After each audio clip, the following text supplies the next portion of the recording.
ನೂರಕ್ಕೆ ನೂರರಷ್ಟು ಕರ್ನಾಟಕ ರಾಜ್ಯದ 7.5 ಕೋಟಿ ಕನ್ನಡಿಗರು ಮುಂಬರ್ತಕ್ಕಂಥ ದಿನಗಳಲ್ಲಿ ಕಾಂಗ್ರೆಸ್ನ ಪಕ್ಷವನ್ನ ಸಂಪೂರ್ಣವಾಗಿ ಕರ್ನಾಟಕ ರಾಜ್ಯದಿಂದ ಕಿತ್ತೆಸಿತಾರೆ ಅಂತಕ್ಕಂಥದನ್ನ ಈ ಸಂದರ್ಭದಲ್ಲಿ ಯಾರು ಕೂಡ ಸಂಶಯ ಪಟ್ಕೊಳ್ತಕ್ಕಂಥದ್ದು ಬೇಡ. ಈ ಘಂಟಾಘೋಷವಾಗಿ ಒಂದು ಮಾತನ್ನ ಹೇಳಲಿಕ್ಕೆ ಇಷ್ಟಪಡ್ತೇನೆ. ಜನತಾದಳ ಪಕ್ಷದ ಕಾರ್ಯಕರ್ತರು ಯಾವುದೇ ಅಧಿಕಾರದ ಆಸೆಗೆ, ಯಾವುದೇ ದುಡ್ಡಿನ ಆಸೆಗೆ, ಯಾವುದೇ ಆಮಿಷದ ಆಸೆಗೆ ಇವತ್ತು ಒಳಗಾಗಿ ಪಕ್ಷದ ಕಾರ್ಯಕರ್ತರಾಗಿ ಸದಸ್ಯರಾಗಿ ಇರ್ತಕ್ಕಂಥದ್ದಲ್ಲ.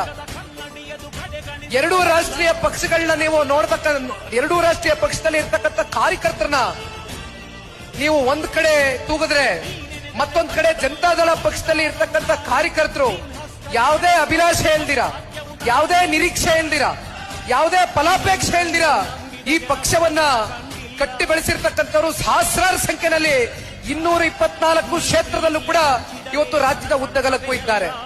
ಅಷ್ಟು ಸುಲಭವಾಗಿ ನೀವು ಜನತಾದಳ ಪಕ್ಷವನ್ನ ಈ ರಾಜ್ಯದಲ್ಲಿ ನಿರ್ಮೂಲನೆ ಮಾಡಿಬಿಡ್ತೀವಿ ಅಂತಕ್ಕಂಥ ನಿಮ್ಮ ಕನಸಾಗೆ ಉಳಿಯುತ್ತೆ ಹೊರತುಪಡಿಸಿ ಯಾವ ಕಾರಣಕ್ಕೂ ಕೂಡ ಇವತ್ತು ನೀವೇನು ಮನಸ್ಸಿನಲ್ಲಿ ಅನ್ಕೊಂಡಿದ್ದೀರಿ ಪಾಪ ಕಾಂಗ್ರೆಸ್ನವರು